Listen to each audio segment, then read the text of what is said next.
if there are similarities or differences or anything like that. Any similarities or differences you notice amongst these graphs?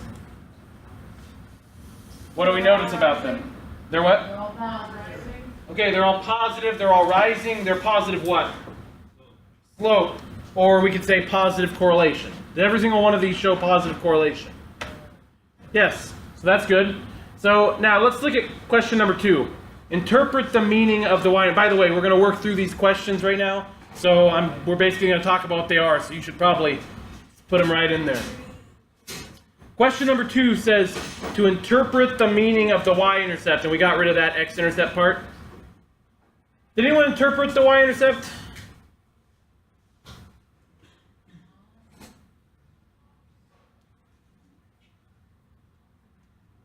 Who's this group?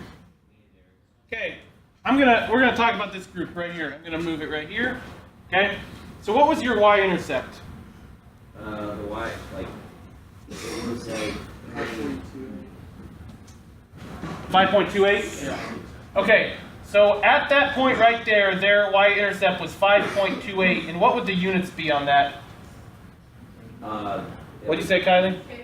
Yeah, because the y-intercept, okay, is where the line intersects with the y-axis. By the way, a lot of people in first period were like, interpret the y-axis, y-intercept, what does that mean? And some people in this class were like, y-intercept? I've never heard of that before. Well, in the first unit we talked about the graph that had volume in milliliters versus volume in cubic centimeters. We talked about what the y-intercept meant in that graph.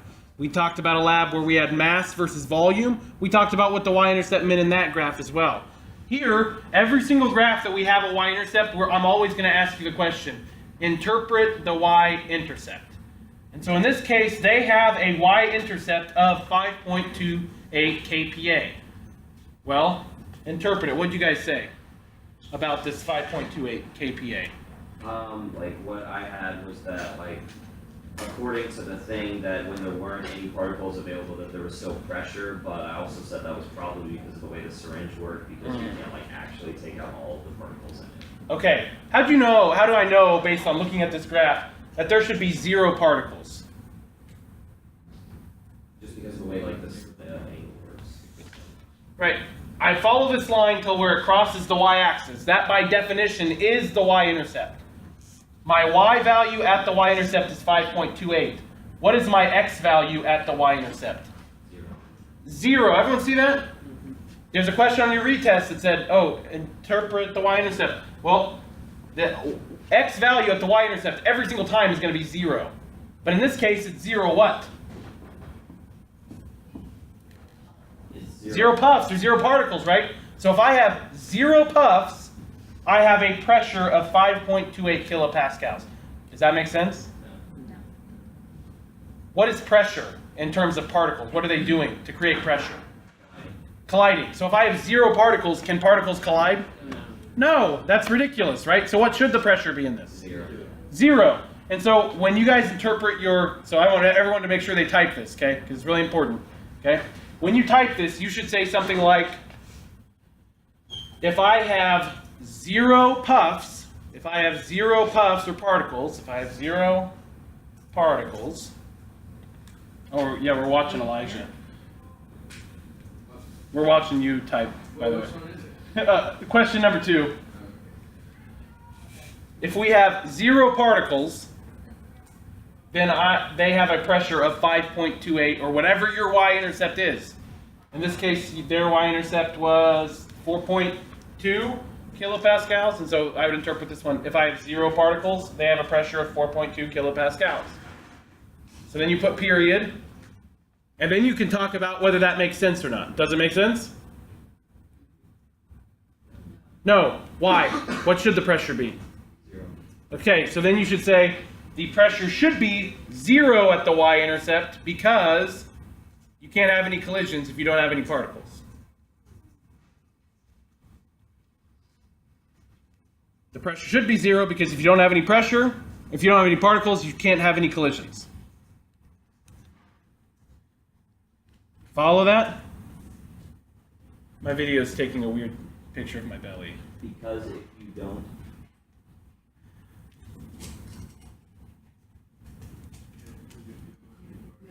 Yeah, if you don't have any particles, you don't have any collisions, right?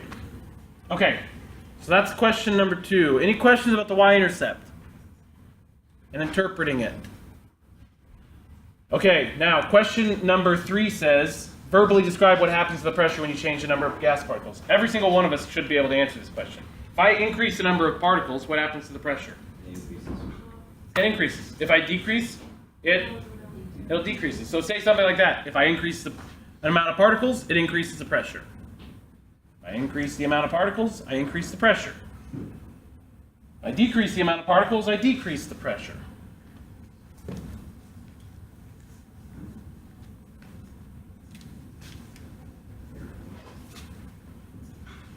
Question number 4 asks a question about particle diagrams. Now, yesterday I had you guys draw the particle diagrams to do this. I'm just going to talk about them, and we're going to draw them together.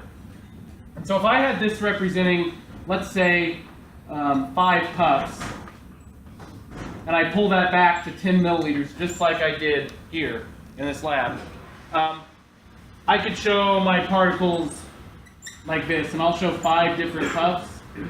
And my speed of the puff, how do you guys represent speed? Arrows. Multiple arrows, right? Arrows. So I'm just going to go 2 arrows. Okay, I'll go 3.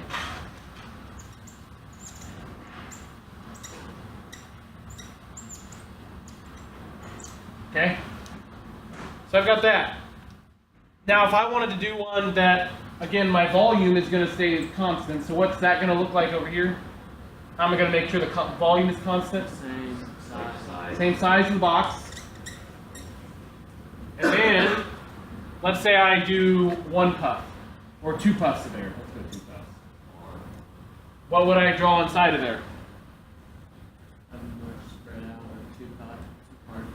I'm going to only show 2 particles. Are the speeds going to change? No. Yeah, they will not change. Why? What did I not change? What affects the speed of particles? The temperature. I didn't change the temperature, right? So, based on this, which one has more pressure? The left one.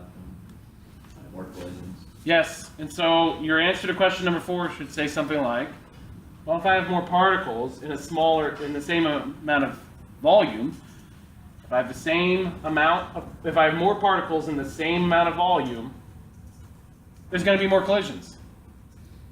If I have the same volume, but have more particles, the one with more particles is going to have more collisions, which means higher pressure.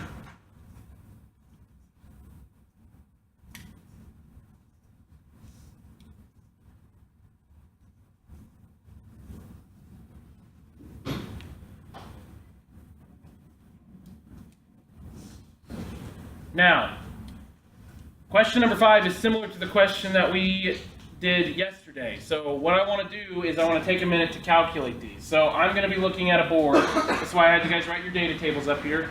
I'm going to pick a board that's really nice and neat. I'm going to move it a little closer so the video can make sure they see it. In this case here, I've got, I don't have a doubling. Whoops. This one does. Okay. So here, I've got 10 and 20. So if I were to take 20 divided by 10, I would get 2. So what I want to do is on your boards, I want you to find two numbers that are doubled. So this one is doubled, right? So then I would take this number and divide it by that number. Okay? That divided by that is 2. Take the bigger number divided by the smaller number, and you'll get a number. So you're going to get a number that's larger than 1. Got it? When you have those answers, I'm going to ask you to write them on the board over there. Okay? Quickly, go.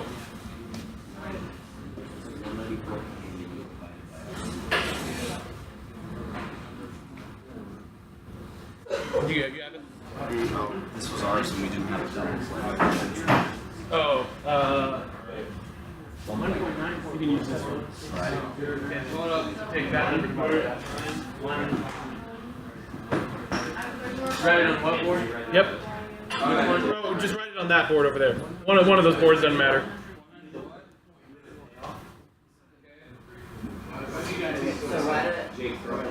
What's that? Yep, write it over there. I'm gonna make some weird comment here that I'm not talking to you guys, I'm talking to the future people. At this time, do this calculation. Yeah. Okay. What, Mr. Doherty? What do we do? Oh boy. Oh, yeah, just write the numbers nice and big.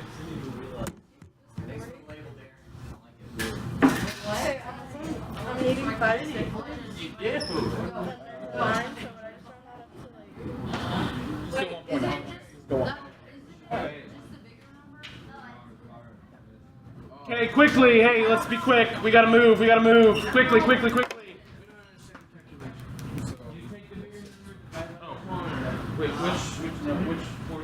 Was it easy? So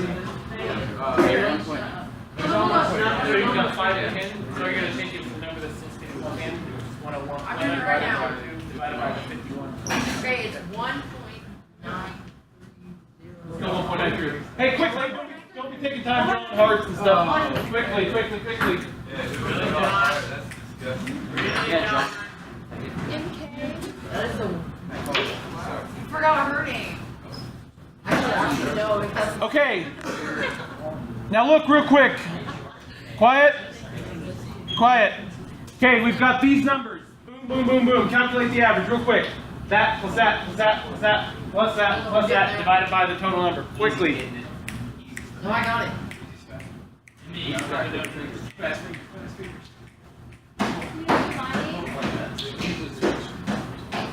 Oh, I messed up. I got 1.93. Okay. Thank you. Okay, now quiet.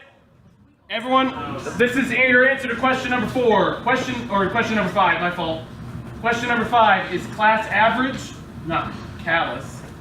Class average is 1.39. 9.3. Oh yeah, 9.3, which is pretty close to what number? 2. So, get a load of this. If I have this number here, okay? I have 5 and I have 10. If I take this times 2, I get this. If I take this, what do I have to multiply this by to get to that? 2. I double this, I double that. Right? You see? Okay, now, real quick, question number 6.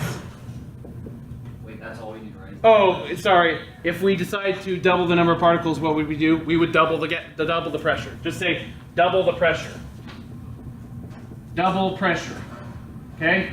Answer to question number 6. What if we were to halve the number of or half the gas pressure? What if we wanted to cut the pressure in half? That would be Half the number of particles. That's all you would do. You would half the number of particles. Okay? We need to write conclusions. What time do we get out of here? 8:45? 9:45? 10:45? 8? We have 3 minutes. Okay.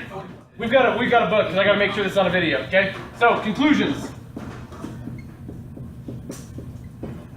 The conclusions. Yesterday we talked about Boyle's law. That's a relationship between pressure and volume. This is a relationship between pressure and the number of particles. It's called Avogadro.